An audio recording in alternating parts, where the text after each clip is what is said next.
그대 아버지여 내가 하늘과 아버지께 죄를 얻었사오니 지금부터는 아버지의 아들이라 일컬음을 감당치 못하겠나이다 하나 아버지는 종들에게 이르되 제일 좋은 옷을 내어다가 입히고 손에 가락지를 끼우고 발에 신을 신기라.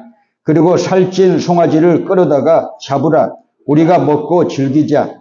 이 내 아들은 죽었다가 다시 살아났으며 내가 잃었다가 다시 얻었노라 하니 저희가 즐거워하더라.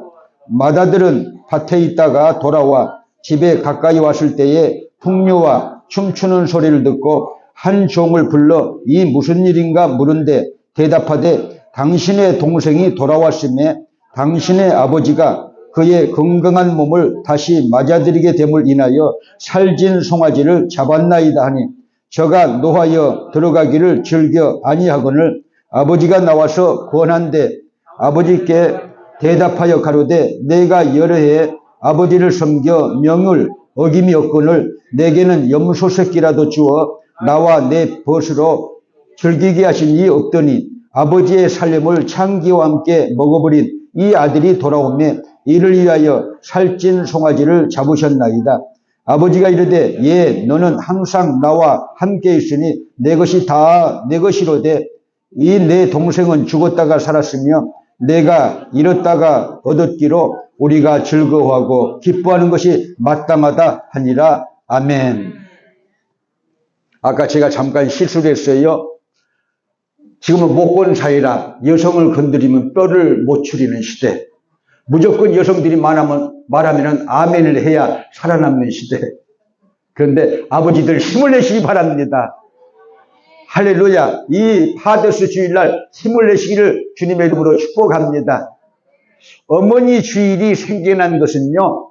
자, 이 필라델피아에 에나 자비스라는 여성이 예수를 잘 믿는 분이 계셨는데 이분이 5월 둘째 주일날 필라델피아 교회에서 계속해서 이렇게 어머니 주일을 이렇게 기념하는 것을 생각해 내가지고 그 동네 사람들에게 서명을 받고 YMCA 서명을 받고 또 국회의원들을 동원하고 이렇게 해가지고 어머니 주일을 만들자고 어머니를 기념하는 주일을 만들자고 해가지고 1917년 필라델피아에서부터 시작된 이 운동이 결국은요 미국 전역으로 전파되어서 1917년부터 어머니 주일이 생겨서 5월 둘째 주일날 어머니를 기념하는 주일 예배로 드리기 시작했다는 것이고요.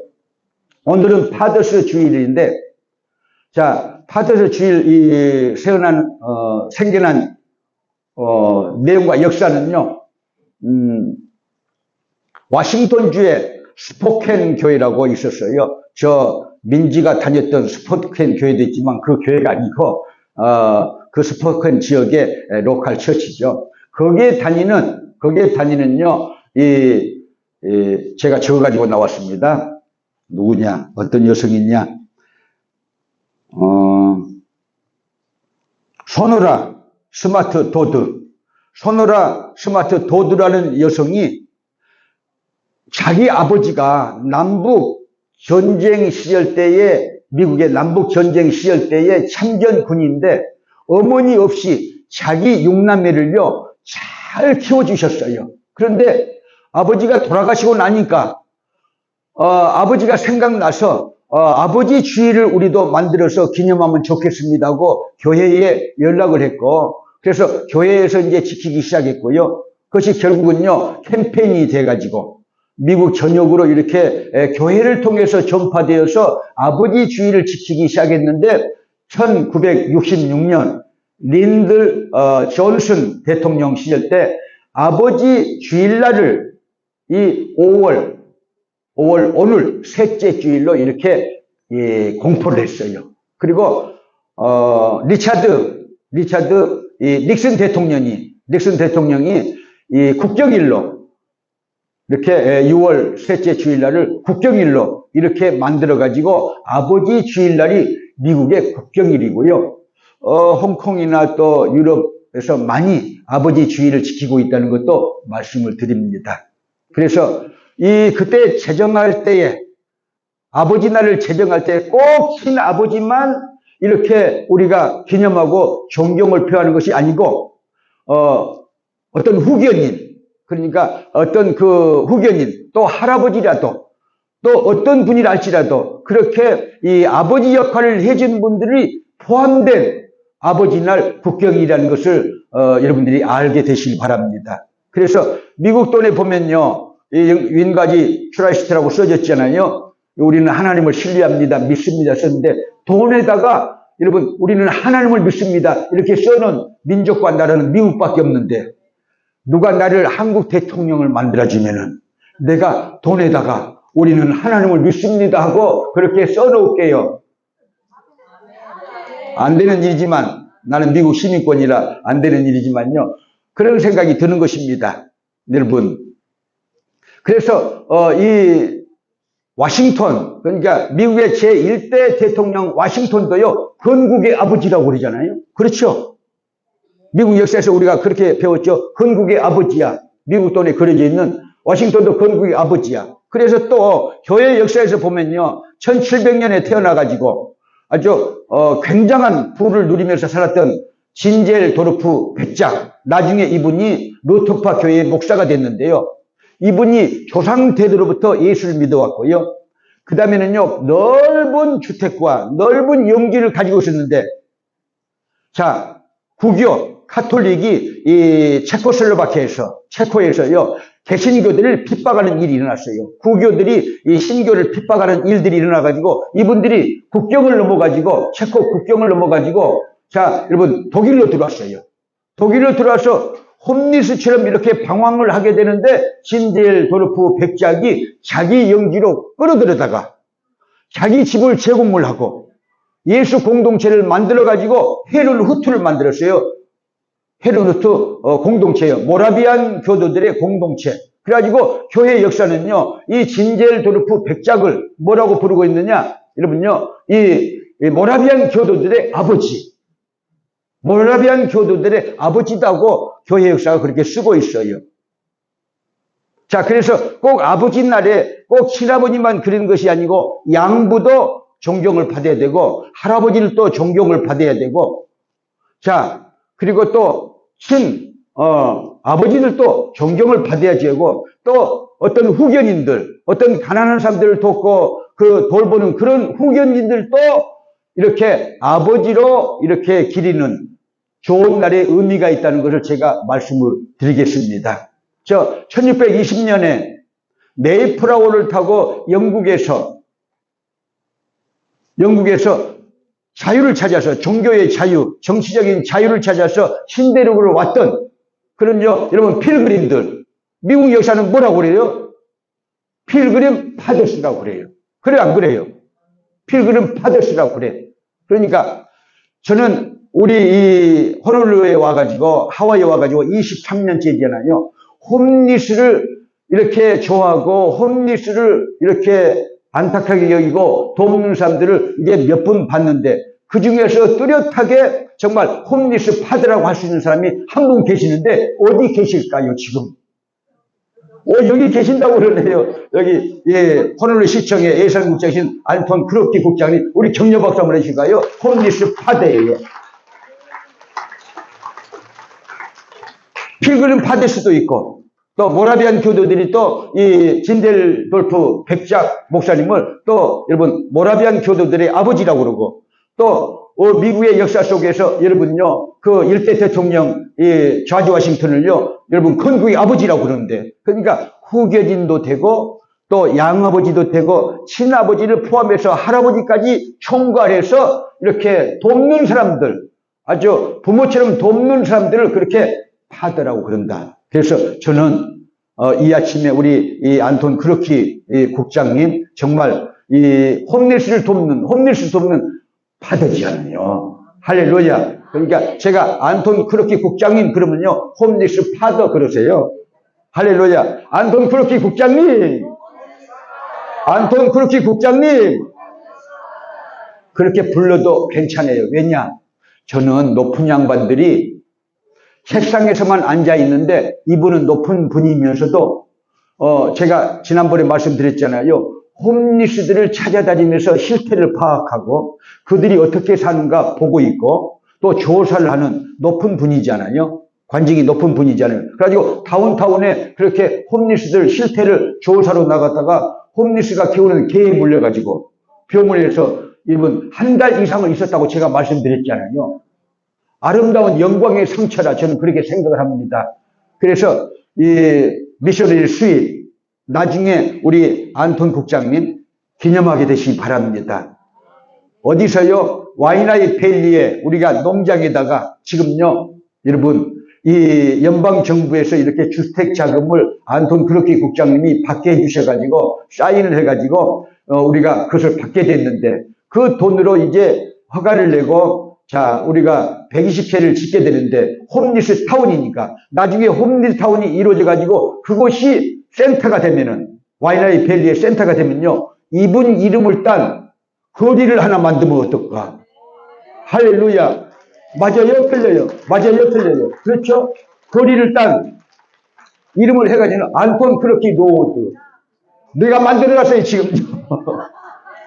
그러니까, 그리고 홈리스 파드라고 우리가 이 홈리스 타운 건축을 해놓고 우리가 기념비를 만들어 놓으면 아름다운 일이 되지 않겠어요? 호주 사람들에게. 할렐루야. 여러분, 그렇게 돕는, 가난한 사람들을 돕는, 어려운 사람들을 돕는, 병든 사람들을 돕는, 힘없는 사람들을 돕는 그런 파도가 되시기를 주님의 이름으로 축복합니다. 할렐루야. 그렇게 생각되시면 아멘. 다시 한번 그렇게 생각되시면 아멘 하실까요? 할렐루야. 자, 성경에 보면은요, 아버지들이 참, 새롭게 조명되고 있는데요. 자, 첫 번째 보실까요? 사무실 띄워주실래요? 다윗 왕에 대한 얘기를 하고 싶어요. 다윗 왕. 자, 성경 말씀 하나 띄워주실래요? 사무엘하 18장 31절, 33절. 다윗 왕은 불효 자식들 때문에 파란만장한 인생을 살았어요. 그 중에 압살롬과 또 하나의 아들이 아버지를 이렇게 통해서 왕이 되려고 하지 않고 자기 스스로 아버지를 배반하고 왕이 되려고 했던 그런 그 불효자식을 데리고 있었으니까 아버지 마음이 얼마나 찢어졌을까 그런 생각을 해보는데 성경 말씀 한번 읽으실까요? 시작. 구수 사람이 이르러 고하되 내 주 왕께 고할 소식이 있나이다. 여호와께서 오늘날 왕을 대적하던 모든 원수를 갚으셨나이다. 구수 사람이 대답하되 내 주 왕의 원수와 일어나서 왕을 대적하는 자들은 다 그 소년과 같이 되기를 원하나이다.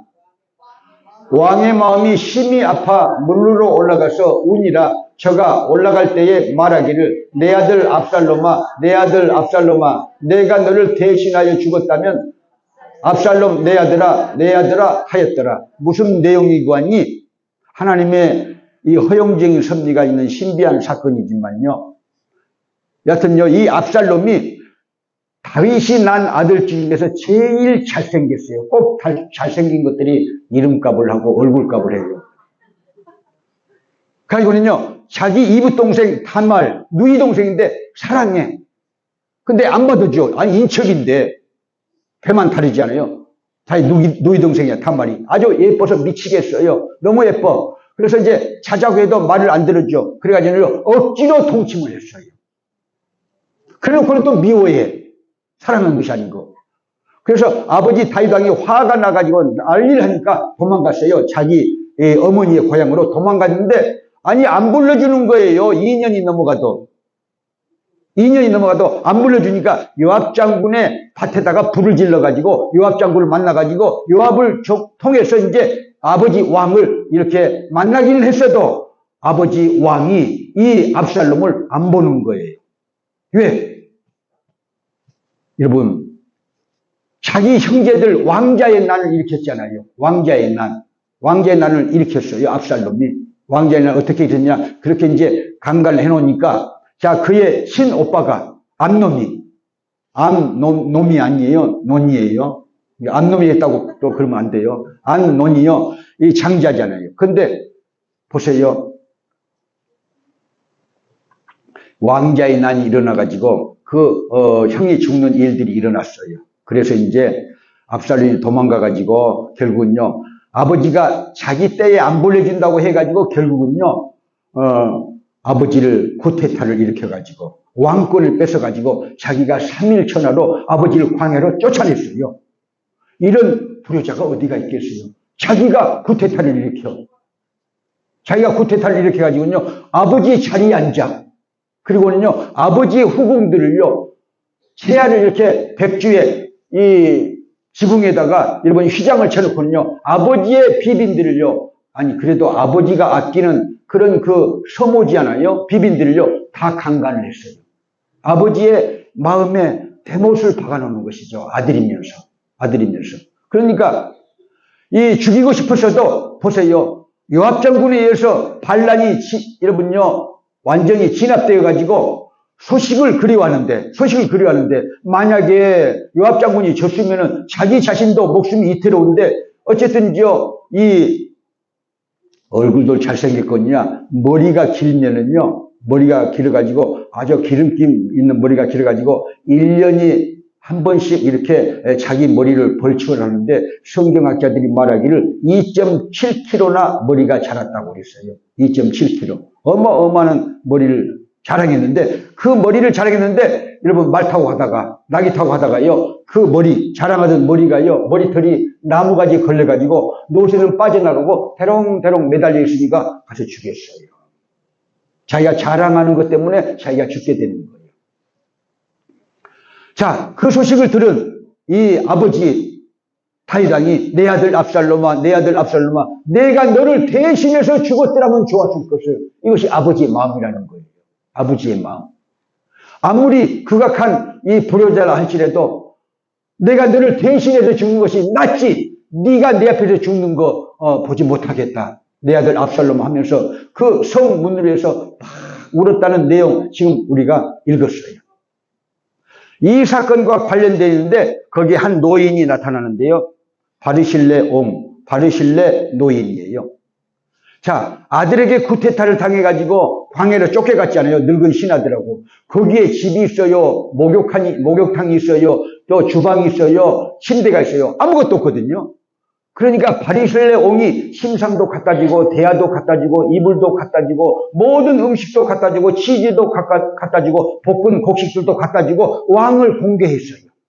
그런데 이제 반란이 진압됐잖아요. 진압돼서 다윗왕이 가다가 바르실레 옹을 보고, 당신이 나를 어려운 시절에 도와줬으니까, 예루살렘으로 내가 들어가니까, 내가 거기 가서 당신을 존귀하게 해주겠다. 나를 도와줬으니까, 어려운 시절에 도와줬으니까 당신을 존귀하게 해주겠다 하니까 내 나이 80이 넘었으니까 내가 풍악소리나 이런 거 기뻐하지 않습니다. 먹고 마시는 것도 별로 기뻐하지 않습니다.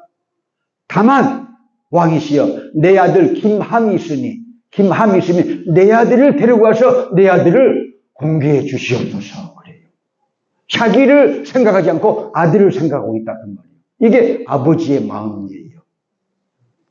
끄떡만 하지 말고 아멘 하셔야 되는 거예요. 할렐루야.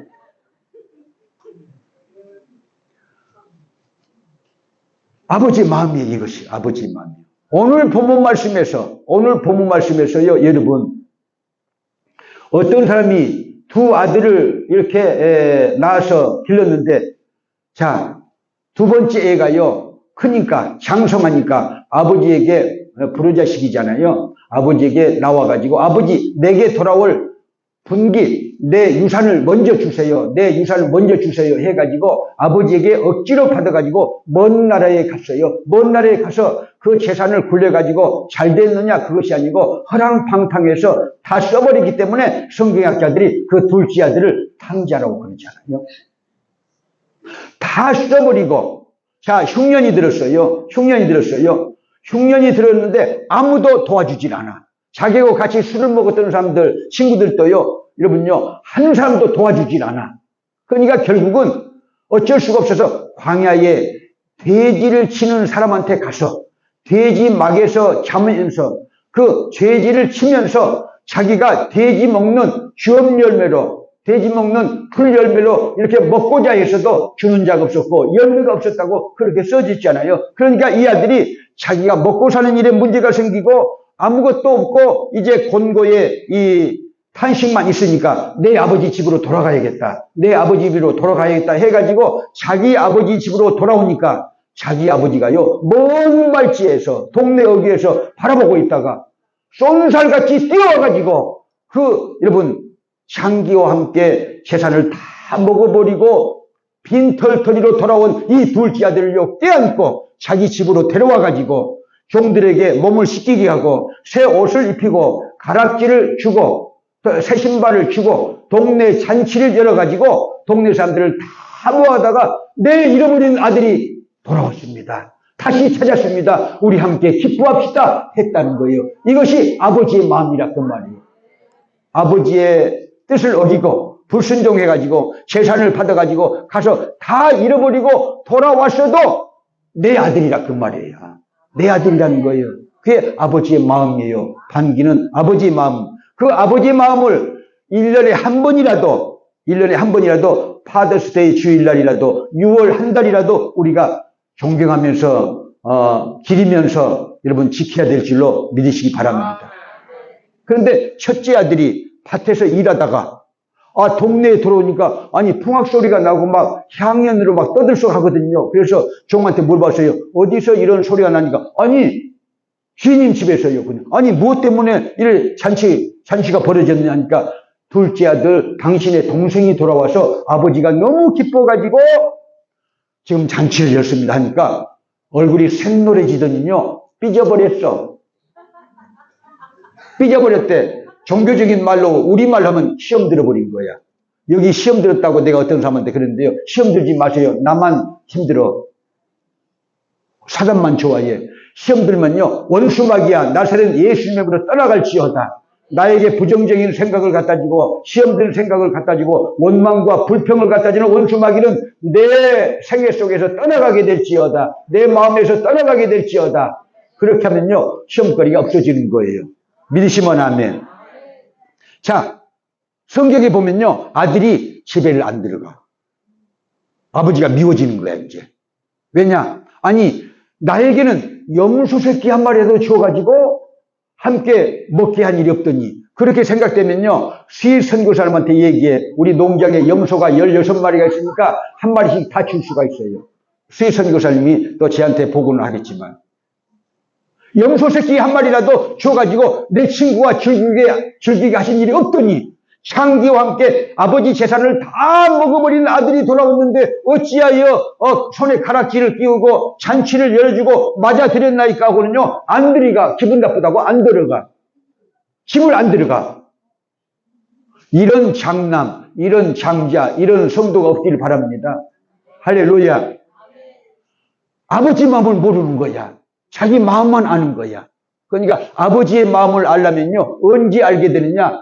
나이가 지긋이 들어가지고 이제 죽을 때가 되면은 아버지도 생각나고 어머니도 생각나는 거예요. 저희 아버지 얘기를 좀 할게요. 애고편은 여러분들이 다 알고 계신 분 많아. 그런데 제가 청소년 시절부터 아버지를 반항하고 미워했어요. 어머니를 사랑하고. 그렇다고 해서 지난 수요일날 제가 얘기했듯이 1905년에 지금부터 플로이트가 정신분석학 입문을 오스트리아 대학에서 겨울학기로만 3번 특강을 해가지고 엮어서 낸 책이 정신분석학 입문이라고 했는데 그 정신분석학 입문에서 오디푸스 콤플렉스를 말하고 있어요. 오디푸스 콤플렉스는 뭐냐? 아들이 어머니를 애정적으로 사랑하는 이 성적 심리를 말하는 거예요. 근데 일리는 있으나 진리는 아니에요. 깨닫게 되시 바랍니다. 사실 오디푸스 콤플렉스는요, 이 오디푸스는 누구냐? 로마 그리스 신화에 나오는데요. 이 오디푸스가 자기도 모르는 사이에 여러분요, 인생의 어떤 길에서 여러분요, 결혼했는데 그게 자기 친어머니야. 알고 보니까 자기 친어머니야. 그래서 오디푸스 콤플렉스라는 것을 지금부터 프로이트가 썼고요. 그 다음에 1917년에 목사님의 아들이었던 구스타프 칼 융 정신분석학자고 유럽에서 지금부터 프로이트는 정신분석학회의 회장, 이 칼 융은 정신분석학회 부회장을 했어요. 동시대에 유명한 거인들이죠. 근데 1917년에 그 논문에다가 이 엘렉트라 콤플렉스라는 말을 썼어요. 엘렉트라 콤플렉스가 뭐냐? 여러분, 엘렉트라 콤플렉스는요, 딸이 아버지를 성적 사모하는 감정을 가지고 있다는 거예요. 본질적으로. 딸이 아버지를 사모하는 성적인 심리를 가지고 있다 하는 그 이론이 엘렉트라 콤플렉스인데, 여러분요, 그렇다고 해서 제가 아버지를 반항을 했고, 또 아버지를 미워하기도 했지만요, 아버지도 생각해 보니까요, 정말 처절한 인생을 사셨더라고요. 제가 생각을 해 보니까. 어른이 돼서 깨닫고 보니까. 왜냐하면요, 아버지가 1909년생이었거든요. 102살 때 돌아가셨잖아요. 그런데 여러분, 아버지가 난 지 2년 만에 친어머니가 돌아가셨고요. 그 다음에 7살 때 친아버지가 돌아가셨어요. 그래서 고아가 됐어요. 그래서 큰아버지 집에서 모슴처럼 자라났다고 제가 말씀을 드렸잖아요. 모슴들과 똑같은 방에서 살면서 자라났어요. 그런데 이제 저희 아버지가 일제시대 때 태어나가지고, 자, 일본이 대동아 전쟁을 일으켰잖아요. 대동아 전쟁을 일으키니까 저희 아버지가 또 남양군도까지 징집이 돼가지고 남양군도까지 실려가가지고 전쟁을 막 이렇게 시작하는, 투입하는데 결국은요, 해방이 된 것이죠. 그래서 다시 이제 이 조국으로 돌아왔죠. 돌아오니까 보세요. 얼마 안 있으니까 이제 6.25 전쟁이 일어나잖아요. 해방은 됐으나 6.25 전쟁이 일어났는데 얼마나 가난하게 산 줄 아세요? 한국이요. 그때 당시에 여러분 서방신문의 기자들이 한국이 다시 일어난다는 것은 쓰레기장에서 장미꽃을 피우는 것보다 더 어렵다고 영국 기자가 그렇게 신문에 쓸 정도로 한국은 소망이 없는 나라였어요. 절망의 나라. 남북전쟁을 해가지고 아주 다 무너진 그 나라. 그러니까 저희 아버지도 저희 어머니도 못 먹어가지고 저희 큰형님이 장자인데 못 먹으니까 전쟁통에 태어났잖아요. 저희 형님이 1951년에 태어났잖아요. 자, 전쟁통에 태어나니까 여러분 잘 못 먹으니까 맨날 굶으니까 어떻게 됐느냐? 오장이 다 연그러서 나와야 되는데 어머니 몸에서 신장이 덜 연그러서 나오는 거야. 신장 콩팥 덜 돼가지고 나온 거야. 발육이 덜 돼가지고 출생했다 그 말이에요. 그러니까 이제 장성해가지고 그것이 나타나는데요. 신장 문제가 나타나잖아요. 그래서 여러분 65세가 되기 전에 돌아가셨어요. 그러니까 아버지 먼저 큰아들이 죽은 거야. 그게 얼마나 가슴이 아프겠어요. 여러분 자식이 죽으면요, 자기 부모보다 아버지보다 어머니보다 먼저 죽으면요, 그 부모가 그 자식을 어디에다 묻는다? 가슴에다 묻는다는 거예요. 근데 이제 큰 형님이 진짜 저는요 내놓은 자식이고 낙동강 오리알이고 저희 형님만 아주요 우리 집에서는요 완전히 이렇게 높여주는 그런 분이야. 그래가지고 밥을 먹어도 저희 형님은요 위에는요 그릇에 위에는요 보리밥 그리고 밑에는 쌀밥이 들어있어. 그래서 내가 아주 기막히잖아요. 그래가지고 그것을요 이렇게 내가 다 휘져가지고 왜 형님은 이렇게 쌀밥을 감춰줬냐고 또 어머니를 닥달해요. 제가요 어머니를 닥달을 해요. 그러면요 어머니가 말을 못하다가 결국 한마디 하시는데 너희 형은 이 집안의 창자다 그러는 거예요. 그러니까 나는 둘째는 낙동강 오리알이야. 아무리 어머니한테 사랑을 바쳐도 별로야. 형님만 좋아해.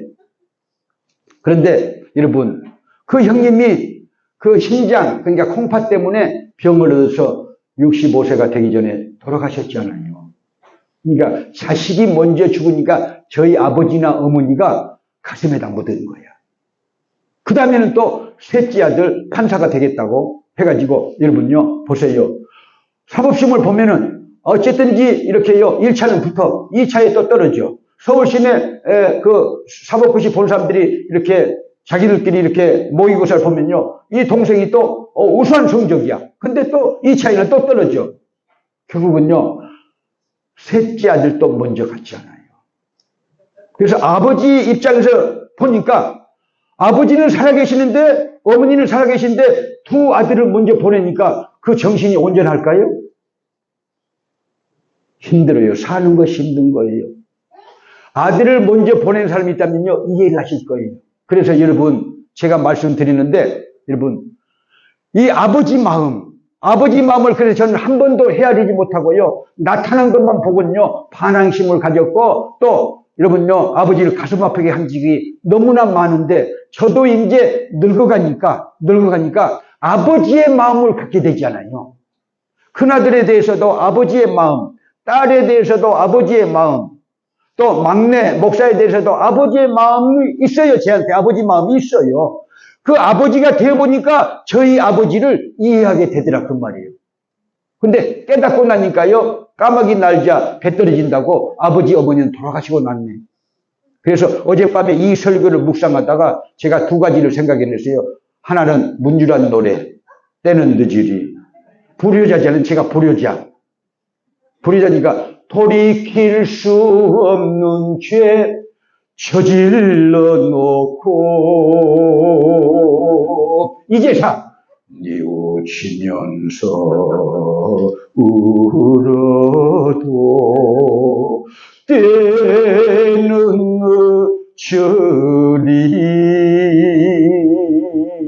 늦으리 때는 늦으리.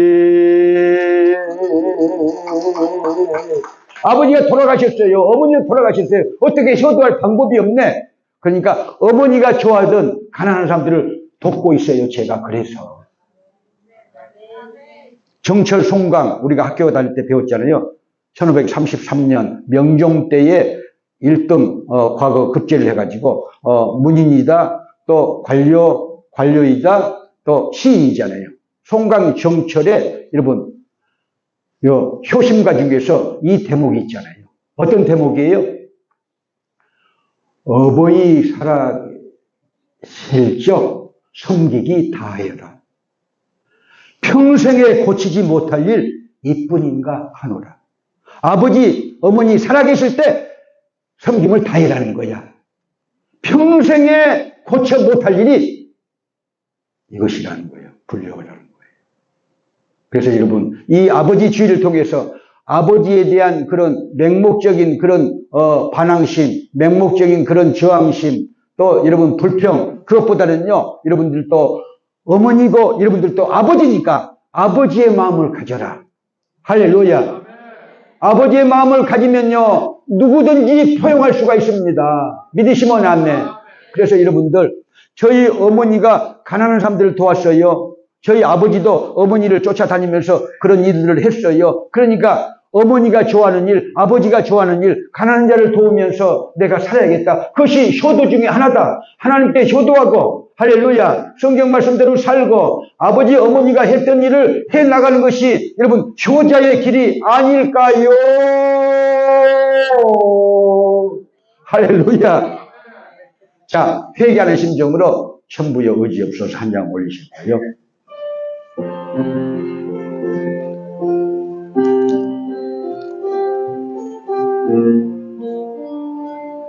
천부여 의지없어서 전부 여으시여 손들고입니다. 손들고 내다 전하를 박대하시면 나가 어디 가니까 내 죄를 씻기 위해 빌려주시니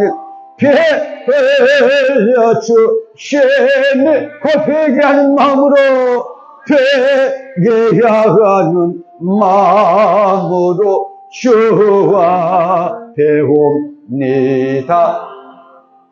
전부 더 계신 주 영축을 영혼을 죽을 영혼을 보혈로 구해주시니 혈로 구해주시니 그 사랑하는 내 죄를 씻기 위하여 죄를 씻기 위해 빌려주시니 빌려주시니 곧 회개하는 마음으로 내야가는 마음으로 주와 내다 나의 수지함으로 나의 수시향 큰 권능 받아서 큰 권능 받아서 주 앞에 구한 모든 것 구한 모든 것 늘어겠습니다. 내 죄를 씻기 위하여 를 씻기 위해 피 흘려주시니 피 흘려주시니 곧 회개하는 마음으로 예약하는 마음으로 주와 배웁니다. 아멘. 시험 든 말이 있다면 털어버리시고요. 레마가 있었을 거예요. 부딪히는 말씀, 하나님의 말씀이 왔다면요. 그 말씀을 붙잡고 제가 이렇게 살아가겠습니다. 어머니의 뜻, 아버지의 뜻을 쫓아서 내가 아버지 날에 아버지 뜻을 쫓아서 이렇게 살아가겠습니다. 이렇게 선한 일하며 살아가겠습니다. 가난한 자를 도우면서 살아가겠습니다. 사람답게 살아가겠습니다. 형제들을 도우면서 살아가겠습니다. 그런 기도가 필요합니다. 함께 통성으로 기도 올리십니다.